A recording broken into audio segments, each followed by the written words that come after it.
Cognitive theory of simultaneous interpreting and training.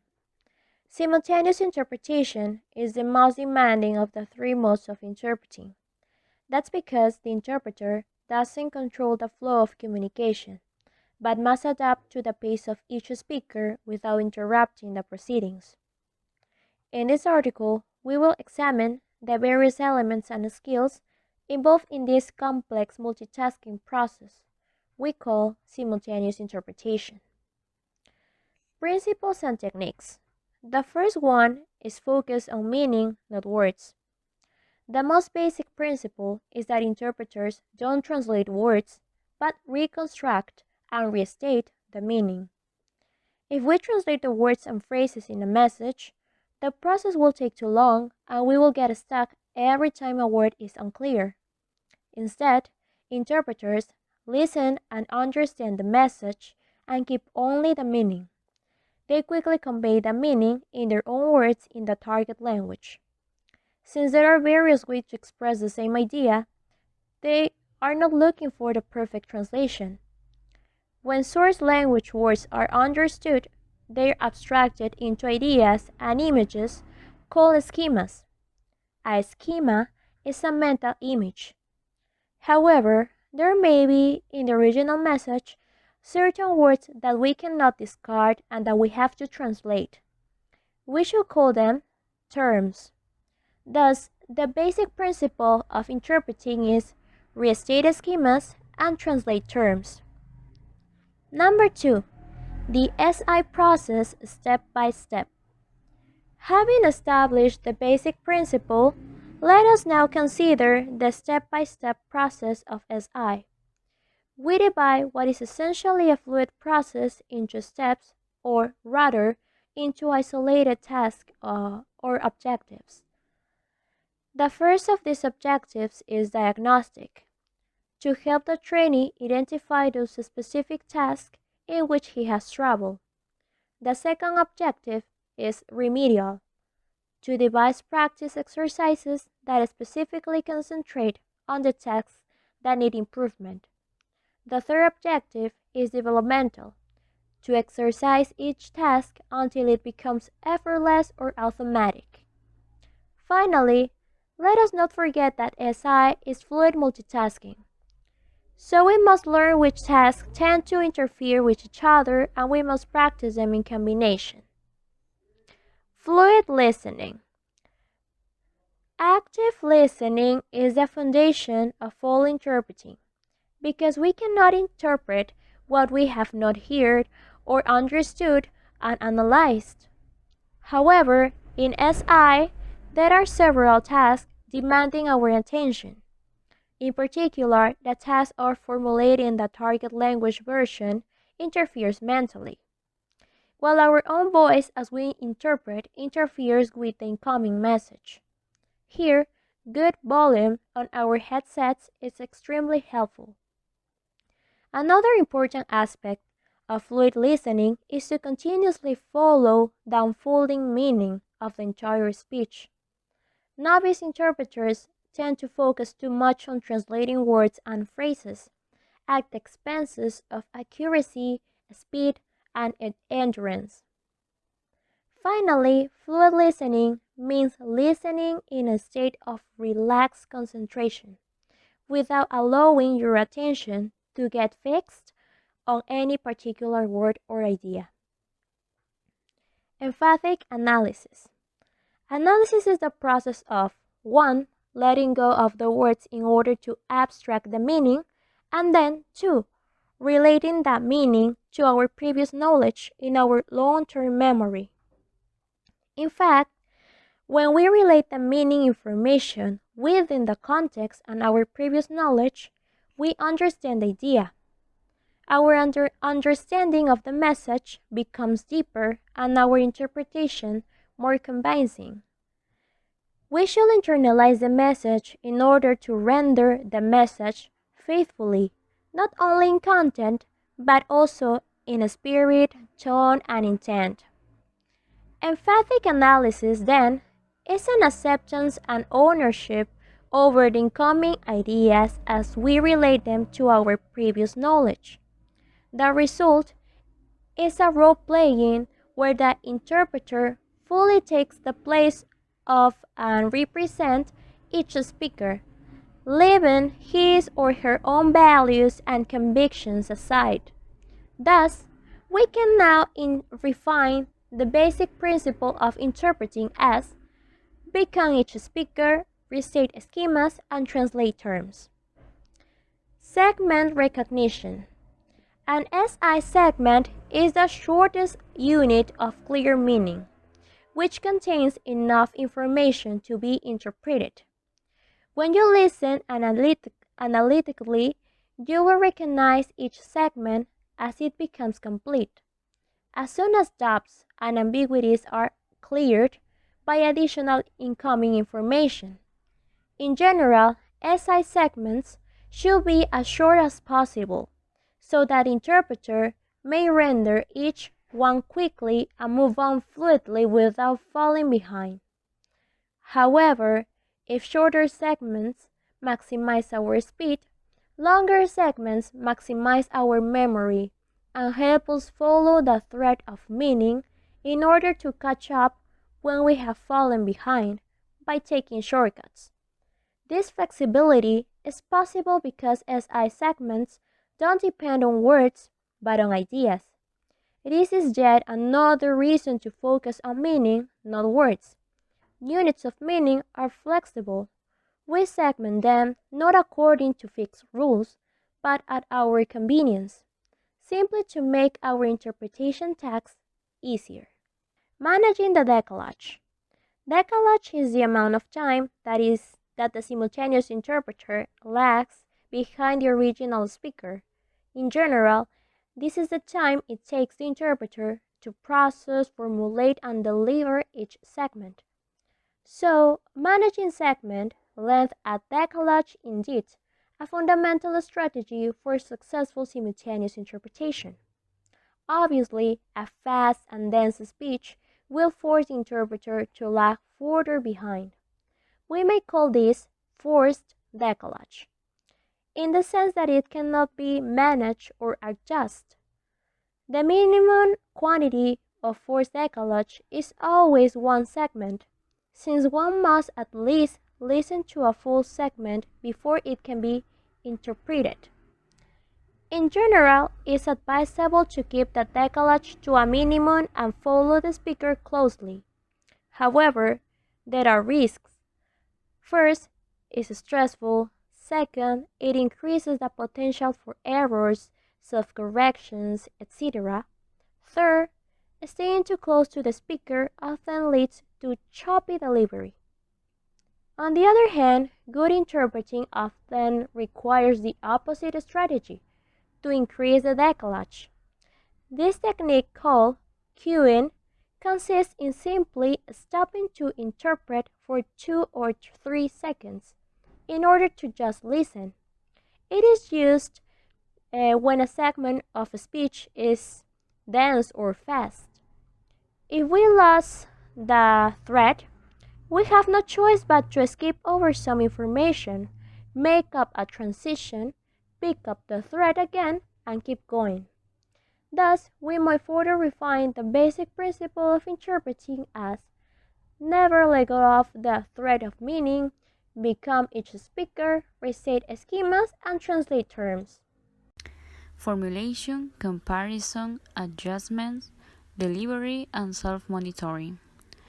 To produce the interpret message, we first formulate it as we speak by putting together the schemas and terms into expressions that are idiomatic and natural to the target language, as if we were expressing our own thoughts in our own words. Therefore, interpreting involves making the message your own and expressing it naturally as if you were saying your own ideas. It is said that the closer our interpretation process is to our natural speech, the more correct its form, the easier the task, and the better the product. In terms of formulation, the natural and correct way is to formulate on the go, as you speak, finding the words as you go along. Once again, the basic principle of interpreting can be redefined as never let go of the thread of meaning, become each speaker, restate the schemas, translate terms, and formulate as you go.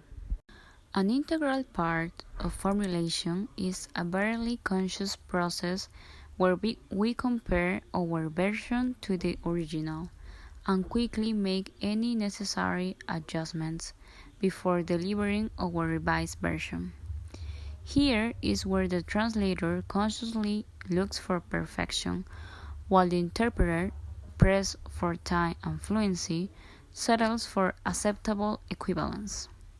The interpreter must be comfortable with close enough, because excessive comparison and adjustment results in hesitation, which compromises the quality of the delivery.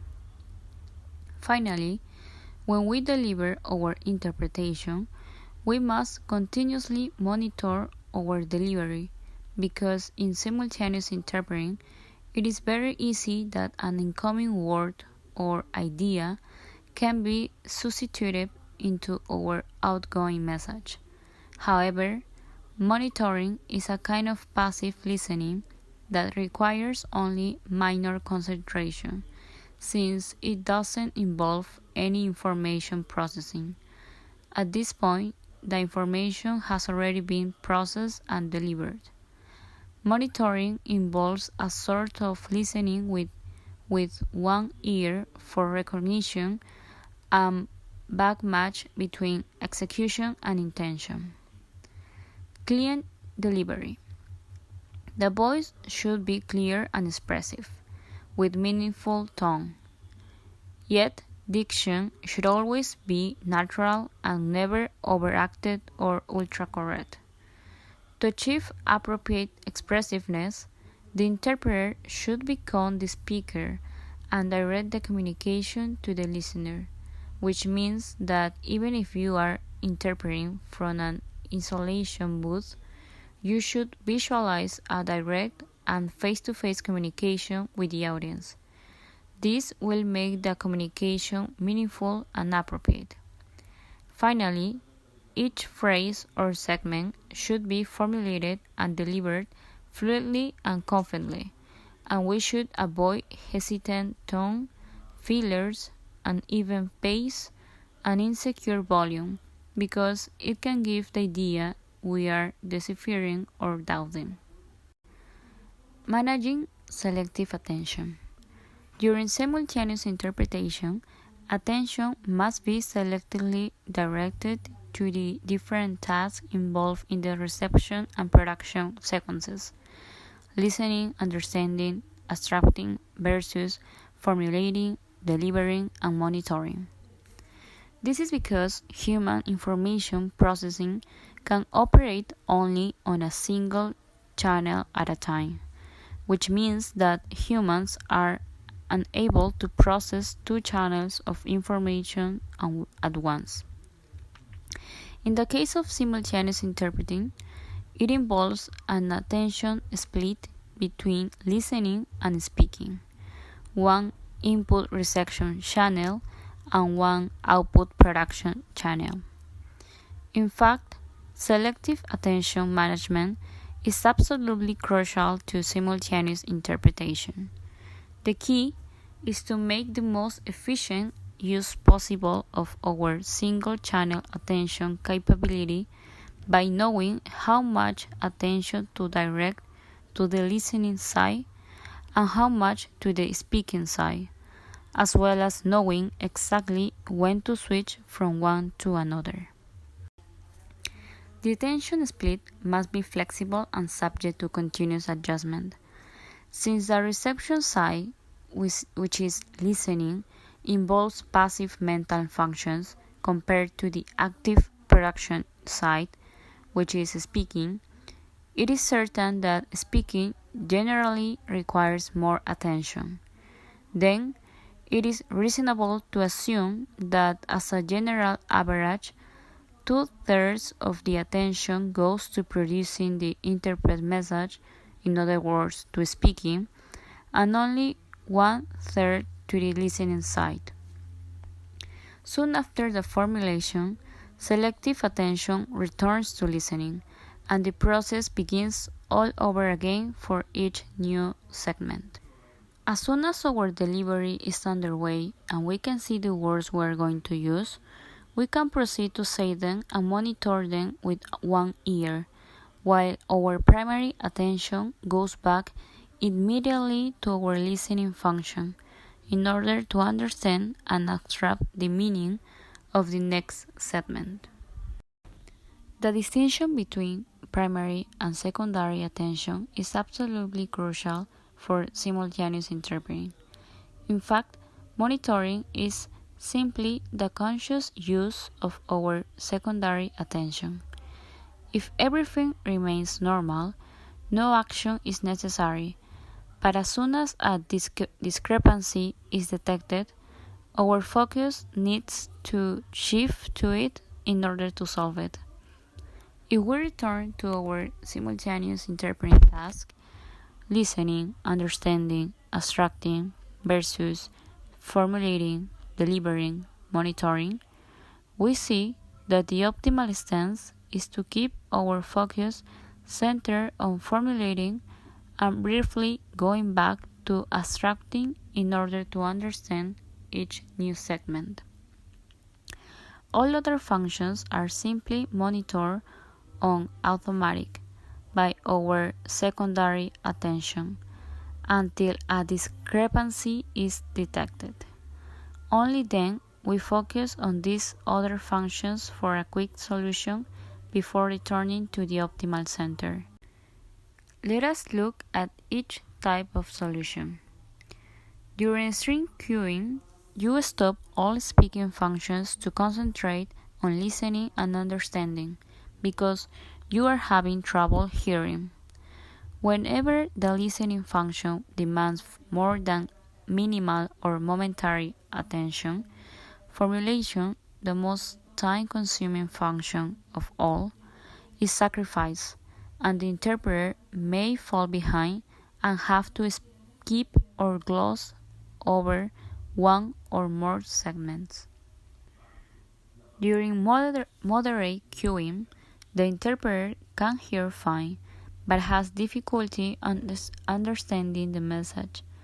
Central attention is focused on understanding and then abstracting, with listening and formulating staying in the secondary attention.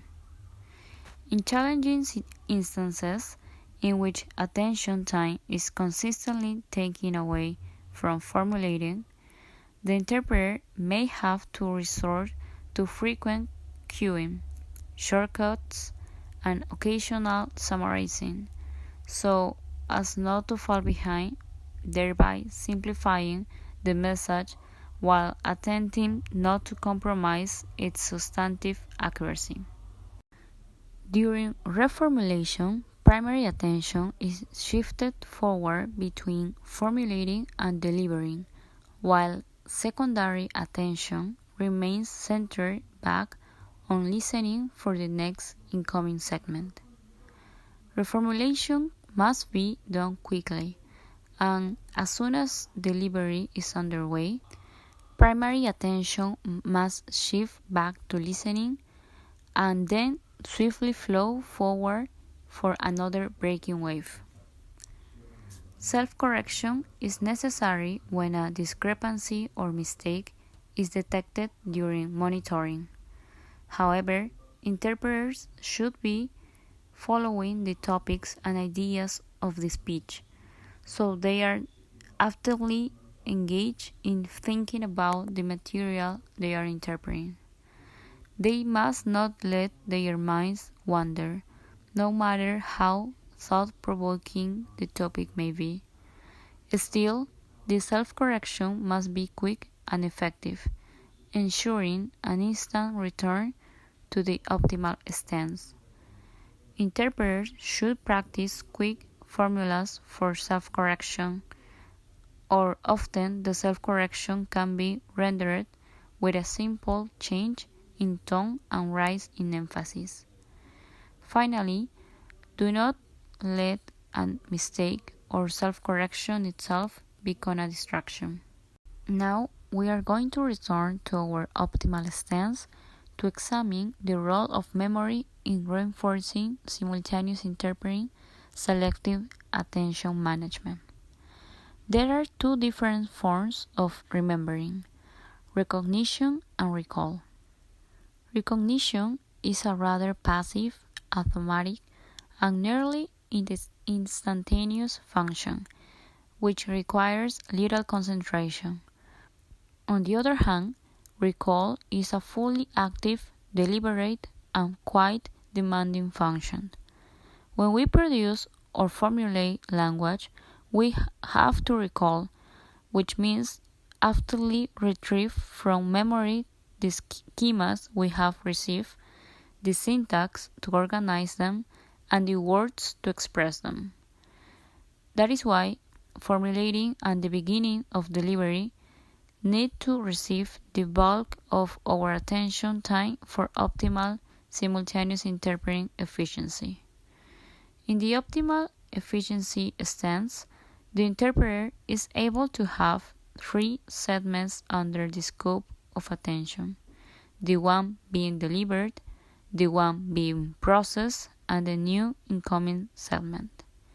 This is the result of efficient selective attention management.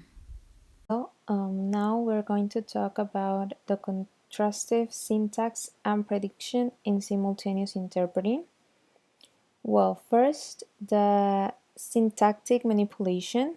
This contrasting syntax is the comparison of the patterns of each language and their equivalents.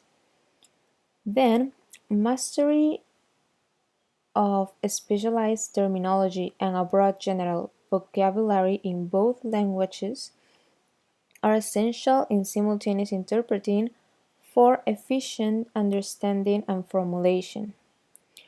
A good way to achieve this domain is by making customized glossaries, and it is necessary to include in the glossaries a contrasting syntax section with the sentences where you can change the word order according to the language. Another aspect is construction. The syntax is a bit flexible in each language because, as we mentioned before, the grammatical order can change in several ways without making any change in the meaning. During a simultaneous interpreting, it is better to follow the same order so that the interpreter does not have to spend time and concentration on syntactic reordering. For these reasons, the interpreter must acquire mastery and flexibility on syntax by making some syntax manipulation exercise, in other words, reorganizing sentences in different ways. Now, we have some peculiar structures of English that we should be taking into account. First are multiple adjective. Here we usually put the adjective before the noun.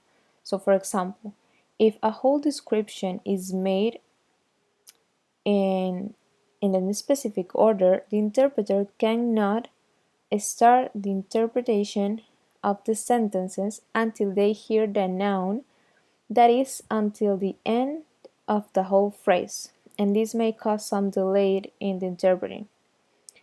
Then we have the multiple adverbs. This one is a similar challenge to the previous one. Until you hear the verb at the end of the whole phrase and of the whole adverbs, you cannot begin to interpret. Then we have prepositions at the end. For example, this is a possibility I suggest we should worry about. Here, we can wait until the end to complete the sentences, but we run the risk of delaying the interpreting. Otherwise, we can follow the same structure and say, In Spanish, esta es la posibilidad que sugiero que nos debe preocupar. So you won't waste too much time, and you can also anticipate or predict if you pay enough attention to the details. We also have clauses of purpose. For example, I need for you to consider this very carefully. These clauses are usually made in the subjunctive way, and this can be maintained by saying, I need you to consider this very carefully. You can change that way. So we have other peculiarities of English, such as the use of the verb would or the ending of the gerund and others. Each language is full of syntactical peculiarities, but reflecting the syntax in different languages requires a lot of creativity, and sometimes it can be very uncomfortable. Now we have prediction. Prediction does not mean guessing, but paying attention to all the details of the previous segment in order to anticipate the conclusion of the segment and thus change the main attention, not to the listening but to the formulation. If the prediction is correct, the interpreter is calm and can keep the interpreting. But if the prediction is wrong, the interpreter can rectify it and make a reformulation to adjust the right meaning. We have three types of prediction: syntactic, semantic, and pragmatic. First, in syntactic prediction, we have three types too. The first is formulaic, then reiterations, and finally grammatical prediction. Well, in formulaic, if the speaker says only ladies when they say hi to the audience, at the time of interpreting, the interpreter can complete the sentence by saying ladies and gentlemen. Then we have reiterations, also create some anticipation. For example, when a slogan is repeated enough times, the interpreter can anticipate it and concentrate on the next sentences that is going to be said. Then we have grammatical prediction, which is anticipating some parts of the sentence structure.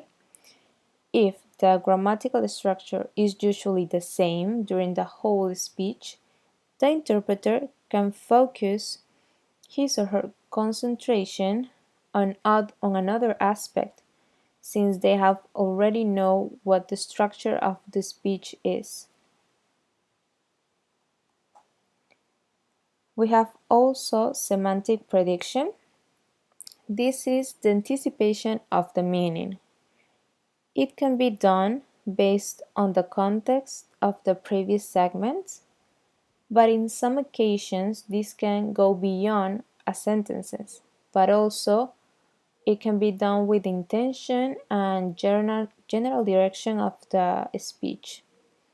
But this is based on knowledge of the words, language, culture, theme, and the debate in question.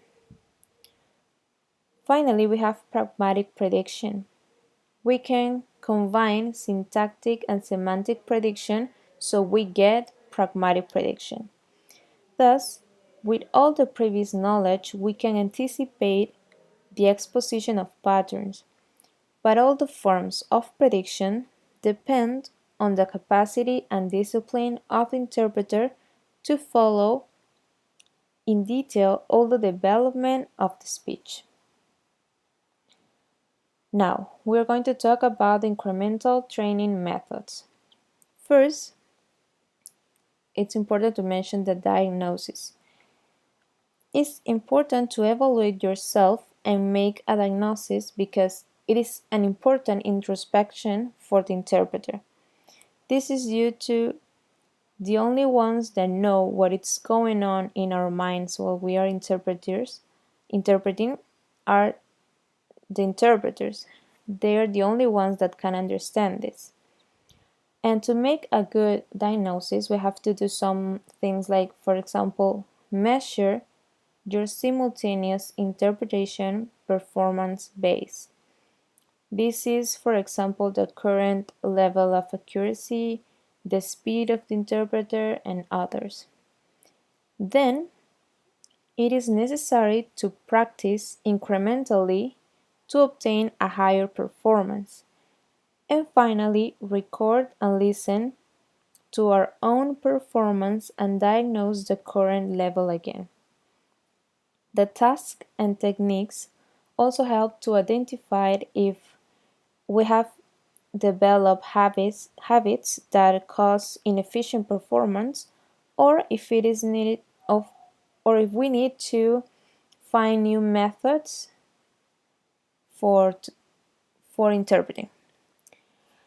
This must be done by all interpreters, not only beginners but also professionals, because interpreting skills must always be maintained and developed. An easy way to make a diagnosis is to try different exercises that will be mentioned next. We have a whole list of exercises we can do. The first one is focusing on the meaning, not words. You can read the sentences and paragraph first and reorder them in writing and then orally. We have to avoid using the original words and syntax. We have to say the same thing with other words. We can practice this in both languages. Then we have restating schemas and translate the terms. Read and only underline the terms, only the specialized terms, and then reconstruct the relationship between these terms with our own words. We can also do this in both languages. Then we have segmentation. The test written in both languages, we can underline the segments of the text that as we would during interpreting. Then we listen to them and segment the whole speech mentally without interpreting. We have also interpret silently. Practice interpreting in silence in your mind. This can be done at any time by listening to the TV or the news or anything else. We can note down the difficulties and think the possible solutions we can do during an interpretation. Then we have interpret for correct form. We have to practice without worrying about the correctness of the content at the beginning. At this point, we should only focus on being smooth and maintain a consistent speed and a good voice quality, as well as maintaining the decollage. This help us to avoid doubts and to be fluent and sound confident. We have also prediction. Do sentences, complete sentences, trying to predict the end with the help of context. With practice and developing more knowledge of the subject, there will be less ambiguity. We have also syntactic and semantic adaptation. Doing exercise of syntactic manipulation in both languages help a lot. We have to change the order without changing the meaning. Then we have the shortcuts, which is distinguish the substantive meaning of different statements so that redundancy is eliminated and the ideas are expressed accurately. We have to determine the extent to the sentences can be reduced without changing the meaning. Then we have managing decalage. Practicing shadowing in both languages is important, so we can start by following the original rhythm and then increasing the decalage. We have also interpret non-stop.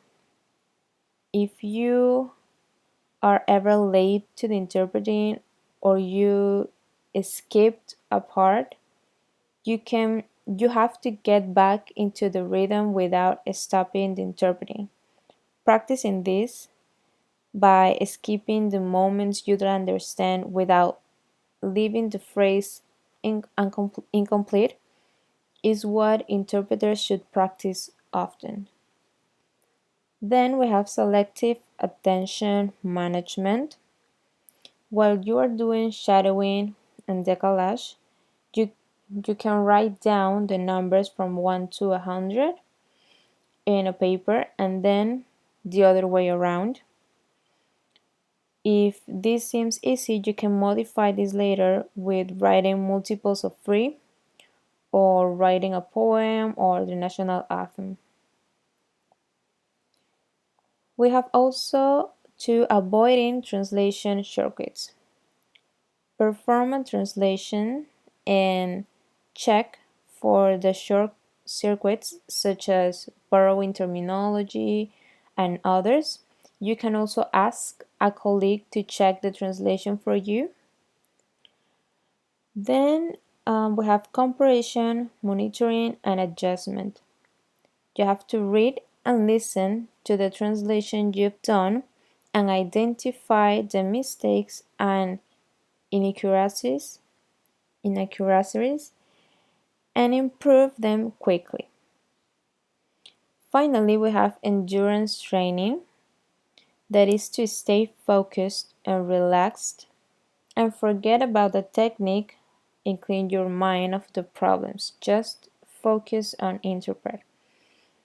Stay relaxed and imagine yourself as incapable of making mistakes helps the mind to stay focused on the rhythm of the interpreting. And also, we have to try to maintain this relaxed state as long as the interpretation lasts. Thank you.